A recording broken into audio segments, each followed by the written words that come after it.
अज्ञानतिमिरन्धस्य ज्ञानाञ्जनशलाखया चक्षुरुन्मिलितं येन तस्मै श्रीगुरुवे नमः। नमो ॐ विष्णुपदाय कृष्णप्रेष्ठाय भूतले श्रीमते भक्तिवेदान्तस्वामिनिति नामिने। नमस्ते सरस्वती देवे गौरवाणी प्रचारिणे निर्विशेष शून्यवादी पाश्चात्य देशतारिणे। जय श्री कृष्ण चैतन्य प्रभु नित्यानंद श्री अद्वैत गदाधर श्रीवासदि गौर भक्तवृंद। हरे कृष्णा कृष्ण कृष्णा हरे हरे, हरे राम राम राम हरे हरे। हरे कृष्णा।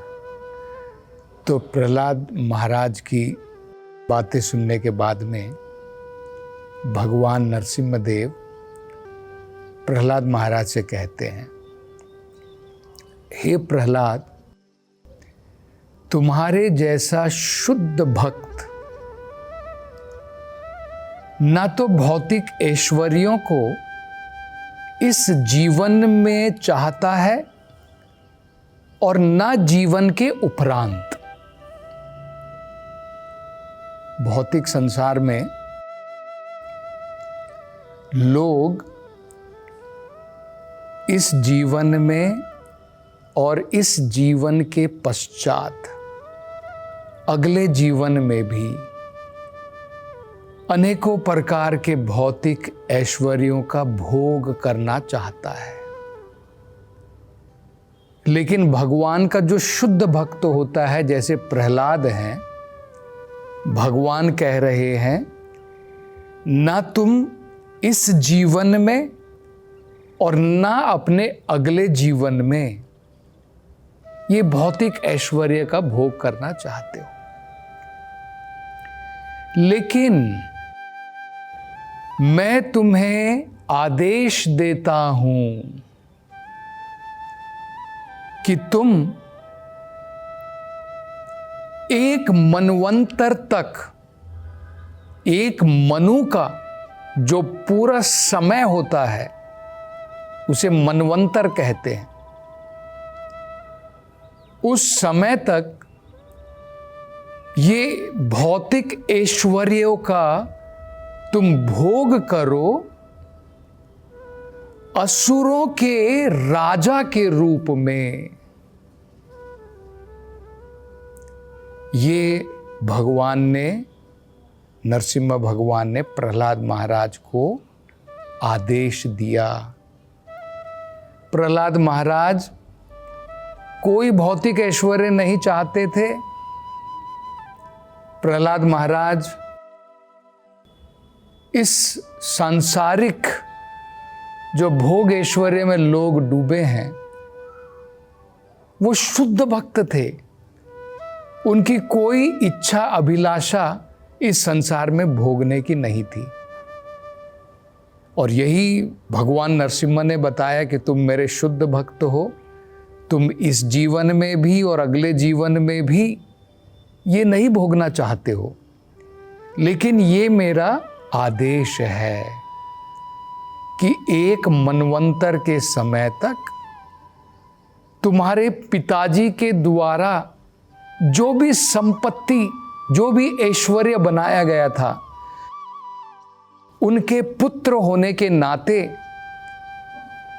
तुम उनके द्वारा जो दी गई जो संपत्ति है, जो ऐश्वर्य है, एक मनवंतर तक तुम उसका भोग करो। तो ये हम यहां पर देख सकते हैं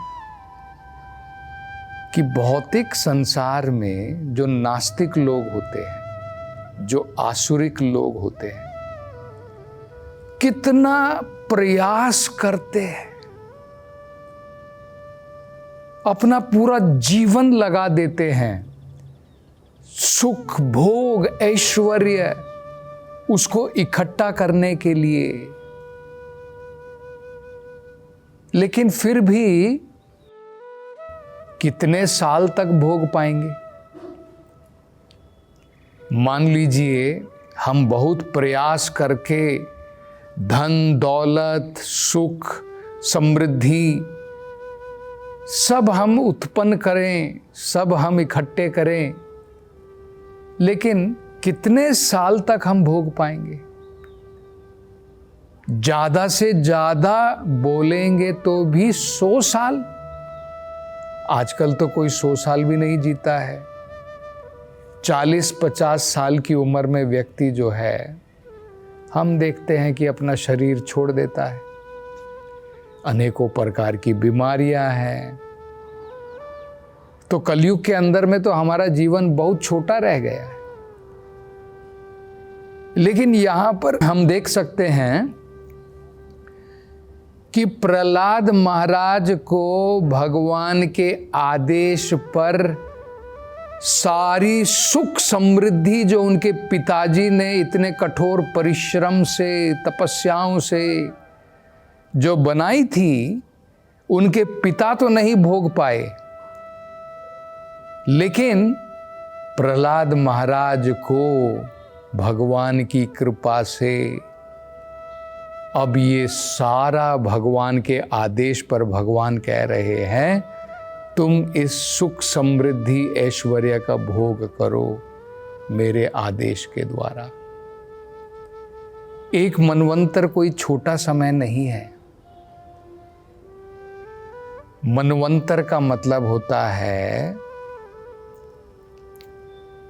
अगर हम 43 लाख साल,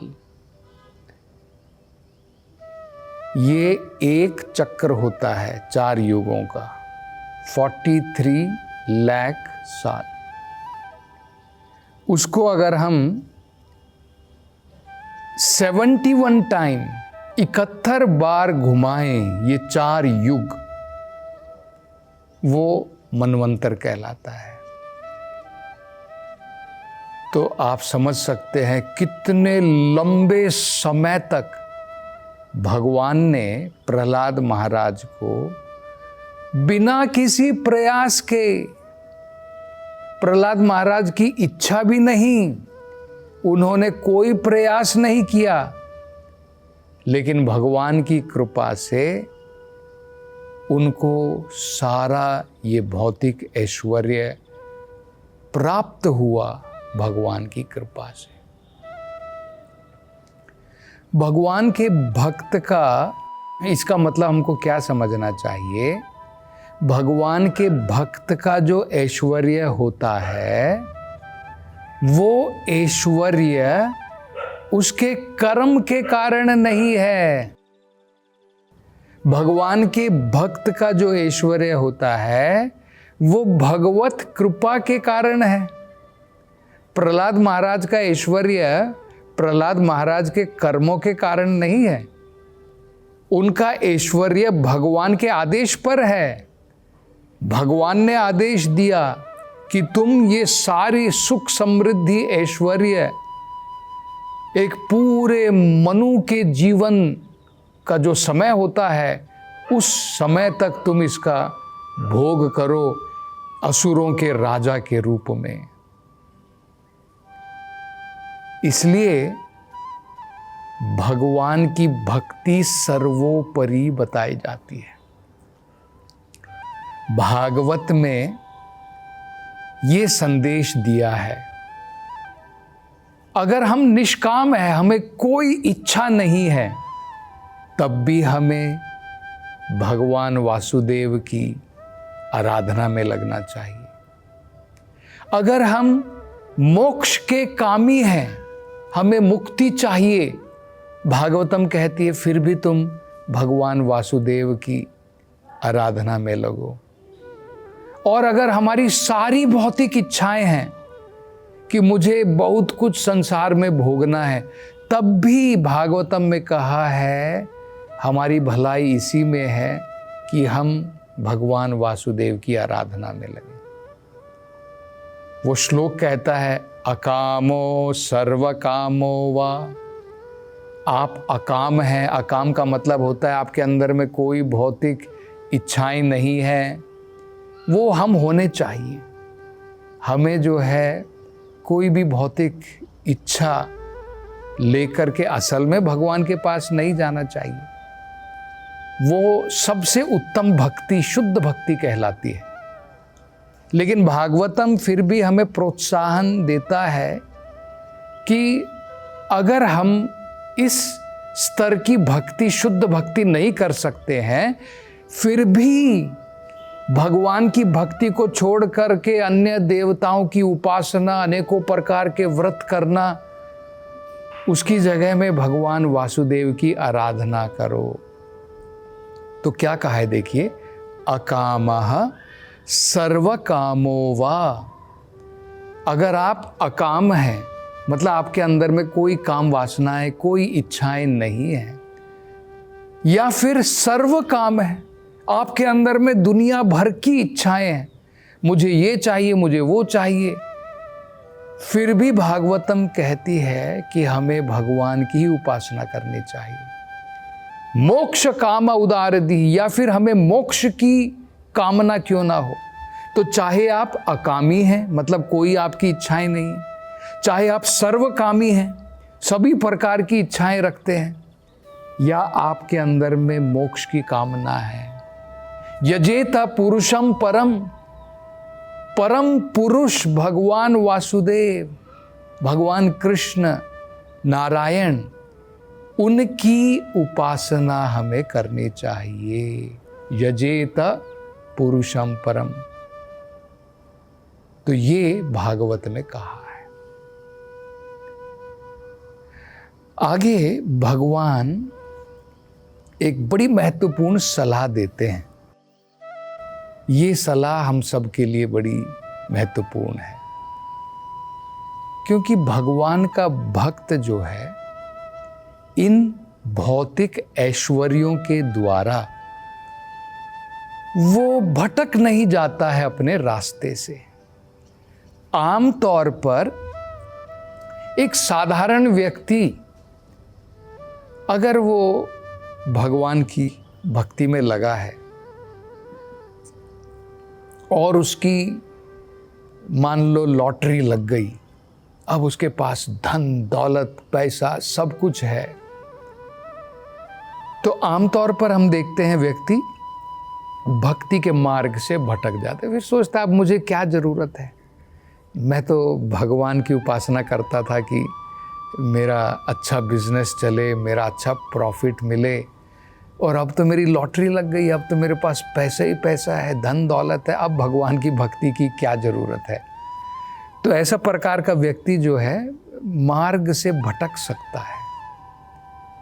लेकिन भगवान का भक्त जो है वो मार्ग से नहीं भटकता है, क्योंकि उसका ऐश्वर्य उसके कर्म के द्वारा नहीं मिलता है, भगवत कृपा से मिलता है। उसको हमेशा ये समझ है कि मेरा ये जो ऐश्वर्य है ये मेरे भोगने के लिए भगवान ने नहीं दिया है, और इसको मैं भोग करके भी क्या करूंगा, भौतिक ऐश्वर्य में क्या रखा है। जो भी उसका ऐश्वर्य है उस ऐश्वर्य का प्रयोग वो भगवान की सेवा बढ़ाने के लिए करता है। मान लीजिए उसके पास में पैसा है, धन दौलत है, उसका प्रयोग करके वो कृष्णा भावनामृत को, भगवान की चेतना, भगवान के उपदेशों, भगवद गीता भागवतम, इसका प्रचार मैं किस प्रकार से सभी जगहों पर करूं, उसके लिए वो अपने धन दौलत ऐश्वर्य सभी चीजों का प्रयोग करता है। तो इसलिए भगवान देखिए बड़ी महत्वपूर्ण सलाह दे रहे हैं। वो कहते हैं इस भौतिक संसार में रहते हुए भी प्रहलाद, तुम हमेशा इस भौतिक संसार से घिरे रहने के बाद भी मेरे द्वारा बताए गए उपदेशों का पालन करो। हम सबके लिए भी भगवान कहते हैं, भगवान ने जो भगवद गीता में उपदेश दिए हैं, भागवत में जो हमारे लिए शिक्षाएं भगवान ने प्रदान की हैं, उनको अपने जीवन में हमें उतारना चाहिए। अपने जीवन में पालन करना चाहिए।